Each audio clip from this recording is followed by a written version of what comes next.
তুমি ঠিক ততটা ভালো থেকো যতটা ভালো থাকলে আমাকে আর মনে পড়বে না।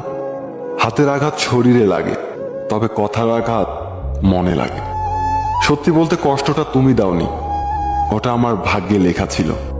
আজ হয়তো তোমার কাছে সময় নেই আমার সাথে কথা বলার, একদিন দেখবে তোমার কাছে অনেক সময় থাকবে। শুধু তোমাকে মিস করার মতো আমিটাই আর থাকবো না। প্রয়োজন শেষ হয়ে গেলে বিরক্ত তো লাগবেই, এটাই বাস্তব।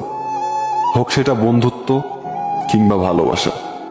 কাউকে স্বপ্ন দেখিয়ে চলে যাওয়া অনেক সহজ, কিন্তু সাথে থেকে স্বপ্ন পূরণ করা অনেক কঠিন।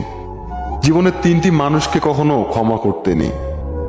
ভালো না বেসে যে ভালোবাসার অভিনয় করে, বন্ধুত্বের সুযোগ নিয়ে যে বেইমানি করে, যে বিশ্বাস নিয়ে খেলা করে। ইগনোর করার আগে একবার ভেবে নিও, আর কোনোদিন প্রয়োজন পড়বে না তো।